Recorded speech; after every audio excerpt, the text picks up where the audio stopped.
Hi guys, exeter-rider. Now this week I've got somebody who a lot of you will know is Quinn Peaks Rider. He's got this YouTube channel now. Just been down to Dawlish, haven't we, and been for a tour. You come down to see Austin Vince, didn't you?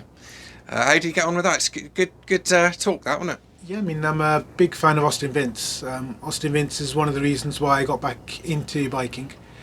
I think he's got a really special energy, a really special enthusiasm. Yes. And it's also when you meet him or you see any of his stuff, or I've got all his books and his videos, you just really feel a really amazing positivity, and you get the feeling, yeah, even I can do that.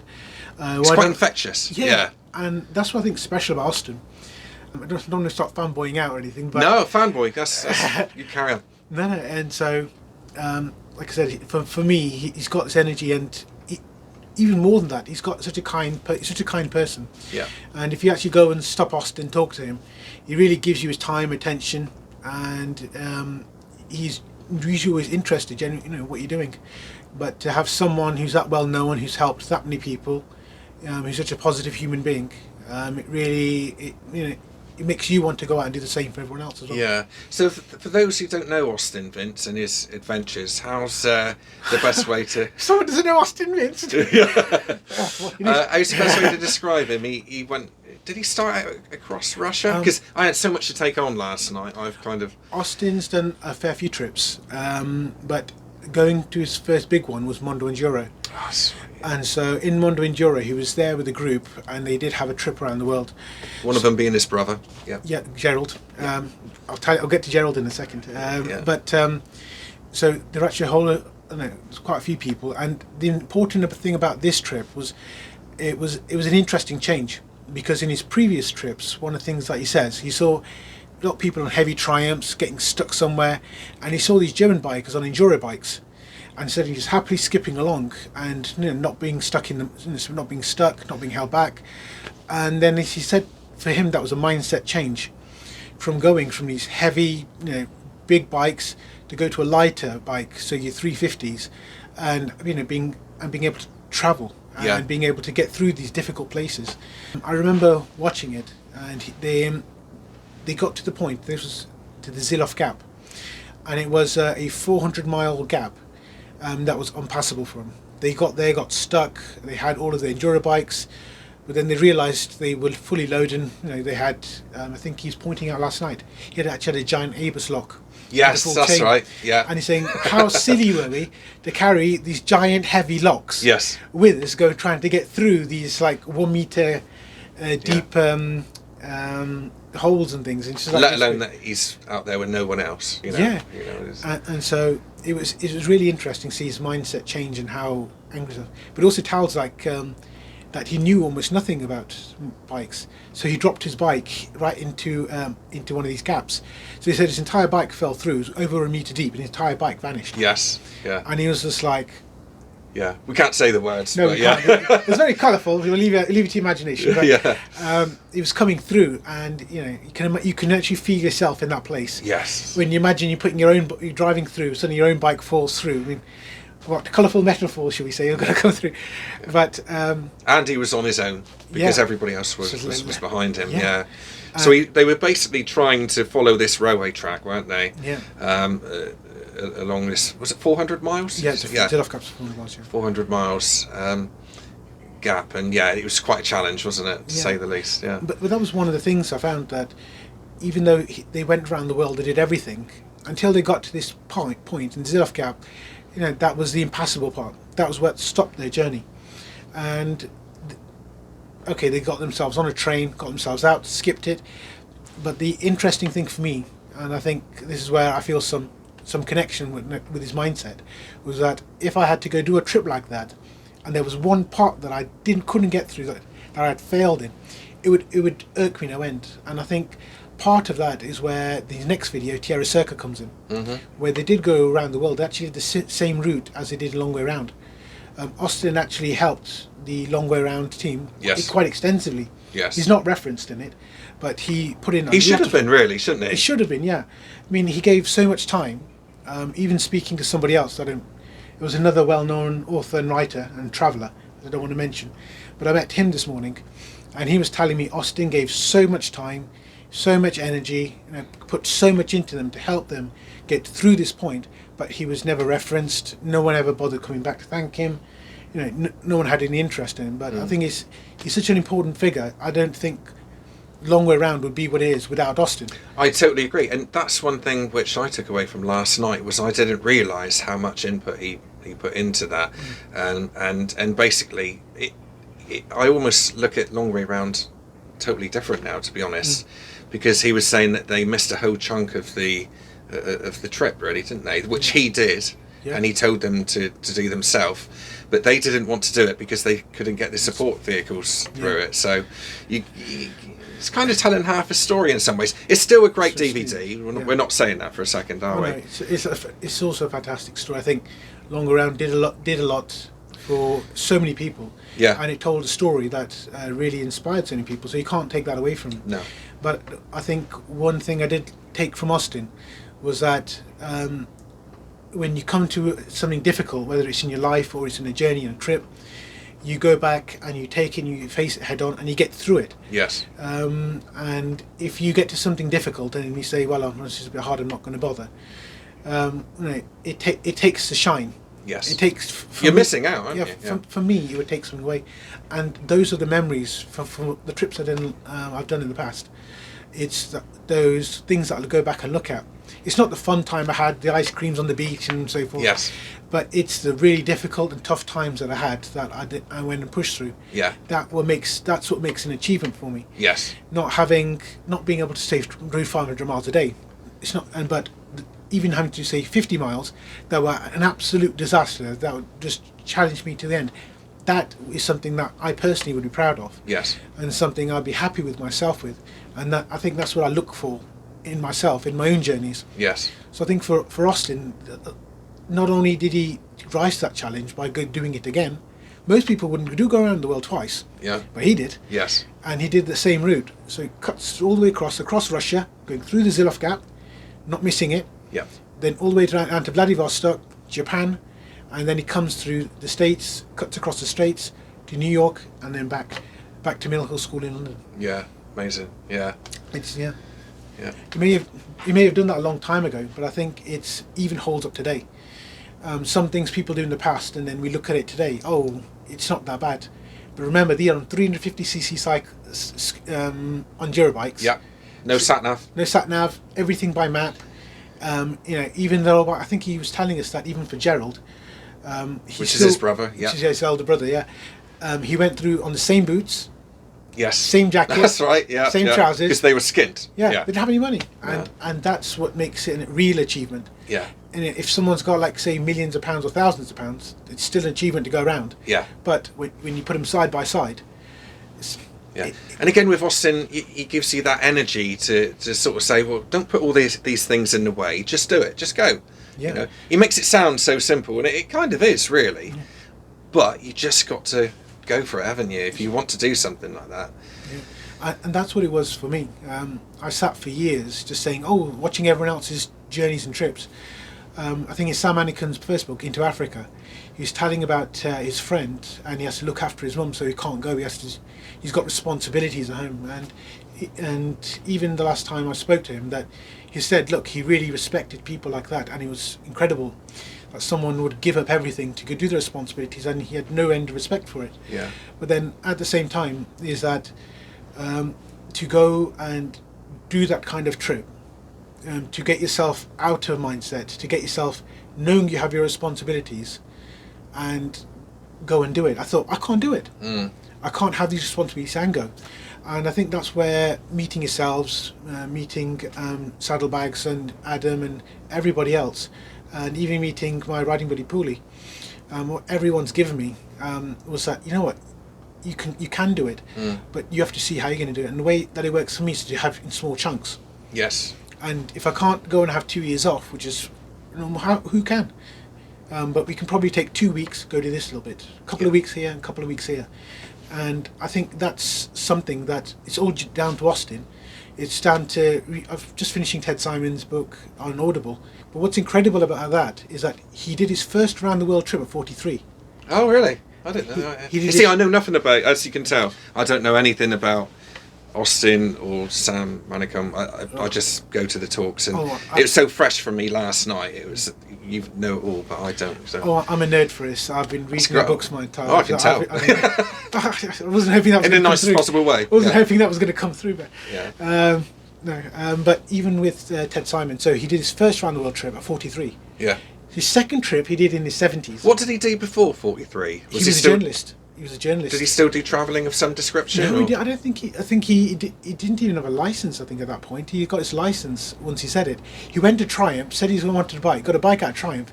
Then he said, right. Well, that's how you do it. Yeah. And well, yeah, you could do it in those days. He got a Triumph 500, but he then went out and got his license. And so it's the same thing with Sam Manicom, that he told everyone in the pub that he's going to go around the world, and then said, right, I better get my license, haven't I? So I think it's, you hear these stories from other people and you take it and may enjoy it. But I think for me it came a point where he said, you know what, you've got all these people doing things. If someone can do it at 43, which is the same age I am now, and someone else can do it in their 70, I can do it now. Yeah. What's stopping me? And then it's, you know, having these people who are inspirations, but also then people who can give you that right type of encouragement, have that positive energy, which Austin has in abundance. Oh yeah, he's fantastic. He's a power station, that fella. I think. Yeah. And that's one of the things that I think it's really important to come out. I'm really glad I came. I'd actually cancelled this originally. Yes. And I wasn't going to come. And it was because I had another writer, and he said, "Oh, can we meet?" And I thought, "Oh, you know, I've been told now, I better come." Yeah. So I'm really, really glad that I came. Yeah, so am I. Yeah. It has been really great having. Yeah, because to be honest, I don't think I would have gone to the talk last night if you wasn't going to be there. So. What did you take from it? I mean, how did you feel at the end of it? Yeah, it was good. I mean, it's so much information to take in, isn't it? Because Austin's very much like, he'll chop and change a little bit. You'll be there, and then he'll go back there, and then you'll be... But again, I met Austin at the ABR festival, and I got exactly what you got from him. He was just so energetic and so inspirational. You know, even for somebody who hasn't got the interest in travel that you've got, you know, he still inspired me, and I went away from the talk thinking, that's the way forward for me. So I just find him, like you say, his energy is just so intoxicating, isn't it? And it makes you really want to get off your butt and do something. I think going to see someone like that, even if you can watch his stuff online and so forth, it's, if you can even stop and think, is this what I want to do? Is there other things I can do?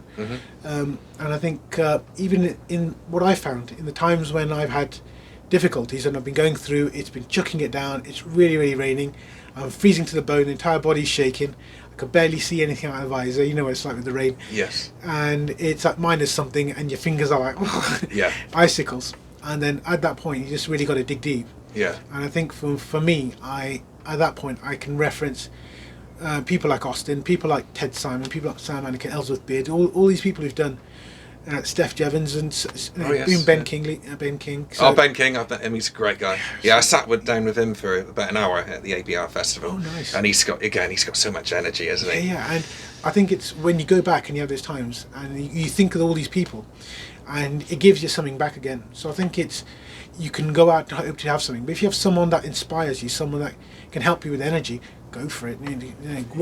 Go to the things. I think Austin does tend to do a fair few talks, so if someone does get the chance to go and see him, don't miss out. Or any of them really. Yeah, any of them. They're all pretty. I think Vanessa Rook is coming to Nathan's next month, I believe. Yes. Yeah, she's incredible. The girl on the bike. Did you know her story? Yes, she had an accident, didn't she? And she's she's amazing, isn't she? She's pulled through that and still going through it now, actually. Yeah, and the thing that amazes me, a lot of days she'll come and she does these things that I couldn't even dream of doing, and I'm just left in awe. And then a lot of times, but she'll still say, look, I'm in so much pain, everything's hurting, I don't know if I can do it. I mean, and the thing is that then at that point you see that person's just a human as well. Yes. And if I can remember saying in one of the ones, I was really feeling down about something, and had Vanessa put up one of her pictures, one of her posts, and she was like, "Oh, I'm so knackered." So I sent a message back to, "Come on, Vanessa, if you're going to do it, so am I." I'll get through my day as well. So I think it's important to be surround yourself with inspirational people, Yes. positive people. Yes. Yeah. And There's that's, so much negativity that tries to get shoved down your throat, you know. where is it negative? You start from work and you go, you know, from outside. You go down to the shops, someone could say something. Yeah. It's so easy to bring yourself down. Yeah. And so by having all these positive people, like I said, Be the guard of your mind. Yeah. As they say. Yeah. so I've still got the Sim. I bought a Bullet 500. Yeah. It was the tribute edition. Yes. It was a special edition. I got that in memory of my granddad, and for my family. It's So he had a Bullet as well, did he? yeah. Yeah. He had a Bullet. Is that a 500 or a 350? 350. Yeah. So that would have been the old. It was Really the old ones. old styling. It was Yeah. totally different. But when I saw it, I actually went in to look at an NC 750, Yeah. and I was thinking, I think that's looking at on paper, that's the right thing. But as soon as I saw it, and there was something in me that said, that's the one you need to get. Yes. And There was a connection. yeah, I think it was quite strange, and I justified it saying you can get an NC at any time, but this Bullet is one of the last few in the country. Yeah. I wanted because it was a tribute It was a version. tribute. And they only made 1,000 of those. Yeah, it's Yeah. 1,000, and they made 200 for the UK I market. thought it was 500, but yeah, I remember you saying 1,000 earlier. Yeah. It was a limited run of 1,000, so it was 200 for the UK, and it was 800 in the rest of the world. Yeah. It's a beautiful, it's a stunning bike. But also, I think in Indian culture, the Bullet's got a very, very special place. Yes. Especially in Punjabi culture, it's got a very special place, and so it's something that links me back to my heritage. It's also something that links me back to my grandparents, grandfather, my uncle, Yeah. who sadly has passed away as well. He was a big biker, and this RD250 had. And he Oh, had, yeah. And so it was something that I'd been missing for a long time, Yes. and so. It ticks a lot of boxes in your heart. Yeah, Really, yeah. it ticked everything here, but it didn't tick anything here. Yeah. You know. It was like, it's an old style bike. It's not got, it's not, It's, Yeah. They're beautiful to ride, aren't they? They've really got a charm about them, and that's the best way to describe it, really. And for those people who haven't ridden a classic 500 or a 350, they're missing out, aren't they? Yeah, I think it's for me. I always take it as an experience. When I've got a Transalp 650 as well. Oh yeah, we're trying to digress a bit. Yeah. And so with the Transalp, it's my do anything bike. It'll take me from A to B, no problem. And it's there. I can have fun. I can get on the overtakes. It's got compared to my 125, it's in a totally different league. Yeah. And it is a very comfortable bike. And I did Scotland on the Transalp. I passed my test. A couple of days later, bought the Transalp, and a couple of days after that, I knocked off. Where it's raining all the time. Yeah. It was with yellow weather warnings, like a Pratt. I thought, it'll be fine. I mean, they always over. Michael Fish, when he hasn't lived that one down, but he's always overplaying it. It's not going to be that bad. And it was. I was really lucky that I had my riding buddy Pooley with me. Yeah. Pooley was a lifesaver. He was behind me the entire way. He said, "You navigate." He was looking out for me the entire way. As soon as I started doing anything a bit wrong, as soon as you could see anything going, he was there like a shot to look after me and back me up. Yeah. What's the future of your channel? Moving on to your channel, what do you want it to be? Because how many videos have you got? You haven't got a huge amount of videos yet, have you? I've got about 8, I think. Yeah. 8. I've not got too many. But they're very involved, aren't they? You can see that you put a lot of effort into the editing. And it sounds, when compared to yourselves and everyone else who's doing video plus a week, between my family, I've got a 2-year-old, a 10-year-old, and a 14-year-old. I've got work. I've got a lot going on. Life stuff, yeah. And so, but even with that, I said, if I can produce at least 1 video a month as my minimum, I'm going in the right direction. Yeah, brilliant. Yeah. And so I try for more. You always try for more, but yeah. I think for my channel, it's ultimately my journey. That's what I had it from the beginning. But my dream when I came out of hospital was to go around the world, and that's what I've been reading everyone's books that you've been hearing about. For me, I always wanted to have that experience, and I wanted to see the things that they're talking about with my own eyes, because you can get to a point in a book or in a story, or if it's audio or even a video, you can see all these amazing things, but then you come to a point where it's not enough. For me, I have a hunger. Yes. And I wanted to have that wind on my face. I wanted not just to see that. I wanted to see it go my own way and see these places. Yeah. And I wanted to taste these things by myself. You can see, I like my food, so Yeah. I really wanted to have these foods myself. And so, and I wanted to go and see the world, because I mean, what's the point of our lives? We can go, we go home to work, we make money, we have a job, we'll do our things for our family, and then for me, ultimately, I came a point where I felt there was an emptiness, and I was watching other people's vids and of all these amazing things people are doing. I was satisfied with myself with that for years, and now it wasn't enough. Yeah. I needed to do it myself, so that's why I did the Land's End and the Scotland trip. Yeah. Was to start doing things for myself. I don't want to watch people's videos, as brilliant as they are. Yeah. I want to do it myself. Yeah. I want to see it with my own eyes, and take the challenge on. Yeah, and also meet the people. I think for me, that's one of the things I really enjoy. Just stopping in random places, Yeah. talk to a random person, Yeah. get some really interesting information, or you learn a little bit. And I think those interactions in your life are what make the journey for me. Absolutely, yeah. Meeting different people, is for me as well. Even up to the ABR festival, I met so many good people, which it was the best part for me of going to that festival. Also, it's life affirming, isn't it? You meet so many good people. Normally, we turn on the news, so many negative things happen. Yeah. You think the world must be full of terrible people. Yeah. And when you go out and you see these people who perhaps have not, in my case, my experiences, because I've done a lot of travelling in the past. I lived in South America for many years. I've been had a lot of time on backpacking different places, travelling all over Europe, in vans and other things. So I've done lots of other travelling in the past. Yeah.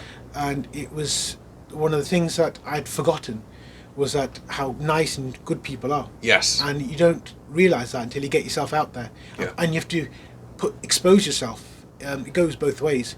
You can't be closed and saying everyone's terrible. Yeah. It's only when you open It's good and bad in all. Yeah. That's the way I always word it, yeah. But when you expose yourself, you open yourself to being hurt as well.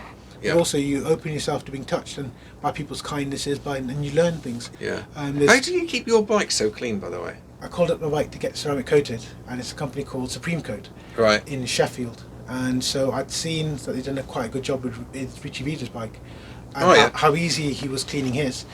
And that's one of the things. Oh, it's the same company, yeah. Yeah, and because on the bike I was starting to see rust, I was getting quite concerned.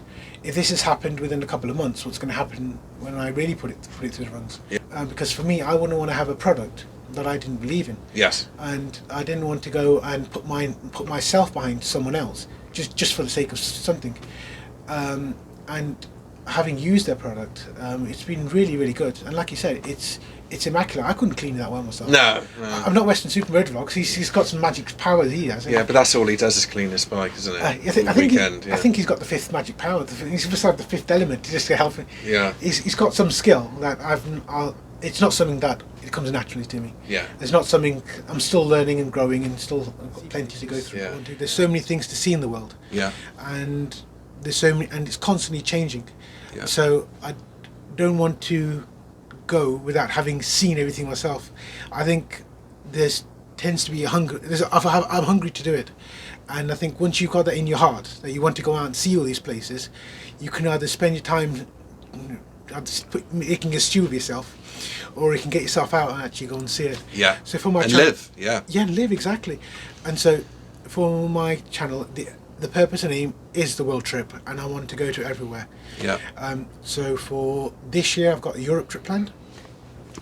So go down from Portsmouth to Bilbao, start with Spain and Portugal, places that I'm comfortable with, places that I know, and hopefully get a chance to meet some other YouTubers there. LER in Darien, and oh yes, with his Royal Enfield Meteor and Classic 350. Yeah, and he's a very nice guy. It's a couple of times I've spoken to him. He's just so helpful. Yes. So it's when you see nice people like that, you want to go out and be in the company of nice people as well. And also Nello Fernandez in Valencia. So Valencia City, I've a long history with. So because I speak Spanish as well, so I used to have a good chance of communicating, getting an interesting video with Nello. Eres lo mejor, compadre. And What's that mean? He's a very nice guy. He's a really chilled out. He's a fun dude. And after that, then I'll hopefully get through the south of France, go to Italy. Yeah. I'm a big fan of Italian wine, so being Piedmont, Barolo, and Barberecca are some of my two favourite Italian wines. Yeah. So it's a chance to go to the places where they're made. So yeah. You have to go see. I think once you've got something, you want to go see where it comes from. You want to see the mountains and so I want to go out. Look, if there's food involved, you've got to go, haven't you? Yeah. Look, I'm not this shape for no reason. And so after that, I always want the classic everyone has to do is the Alps. There's some amazing routes there. And then coming up through Germany, and I've got quite a few friends I want to see there. And then very lucky with my sponsor. Then I'll come through Germany, and then I'll get myself back to the UK. Yeah. And for next year, I've got a couple of different ideas. I'm not too sure what I'm going to do at the moment. But for the year after, it was if you've heard the Mongol Rally. Yes, yeah. And so that's what I was hoping to do in the year after. But on the bike or a car? At the moment, actually doing both. But that's something no one's done. So I thought that'd be something really good. And be a really good, interesting experience to compare the two. Because everyone says, I'm a bike person, I'm a bike. So if I can do them both, I think it'd be really interesting to see, for me, which the better trip was. Yes. Because so it's either a 125 or a car that's not over 1100cc. 1.2. Yeah. 1.2. Yeah. And so, if I can do that first, I think it'd be really good to have a trip and travel with company. Yeah. Because there's so many places in the world, there's so many things to see. But we only here once. Yeah, might as well go for it. Yeah. Yeah, and like I was saying before that in one of our conversations yesterday, that a lot of people say, I wish I'd done this. And I have that people coming to, oh, that looks amazing, I wish I'd done that. So I've been really lucky to travel all over the world before. Yeah. I've done a lot of backpacking, and that sounds amazing going through the Amazon. Oh, I wish I could have done that. Yeah. There's only one person stopping you, and that's yourself, isn't it? Totally. I've always said. Yeah. We've got to wrap it there, okay? But thank you very much for your time and your infectious way of putting things. Thank you. So, Quinn Peaks Rider, have a look at his channel. You bring out a video every month-ish, don't you? But one thing I want to say to everyone is that whatever idea you've got, whatever dream you've got, don't sit there and keep thinking, I'll do it tomorrow. Whatever it is, do it today. Yeah. And the thing is just that you never know which other person you're going to help inspire. And for me, it's been people like Austin Vince, Sam Manicom, Nathan Millward, the Sidecar guys. You've got so many people. I could sit for an hour naming so many people with amazing stories. But it's their stories that have given me the energy. Yes. And it's that, there's so many amazing things happening out there. So go out and start doing your trip today. Whatever you've got, push yourself a bit more. Go off and learn. I've just done my bike safe and my advanced. I'm going to be joining ROSPA this month. Yeah. And so I'd like to do some off-road training. So there's so many other things that I know I've got plenty to learn. Yeah. So I'd really appreciate even for yourselves. If you can go check out my channel, I've got a couple of new projects I've started, and one of them is about memories and why you do what you do, why you ride. And that's a good thing. Yeah. And if anyone's got any submissions I'd like to make, we can talk about that. You can do something. So thank you again for your time. That's all right. Thank you very much. Thanks, guys. See you next week.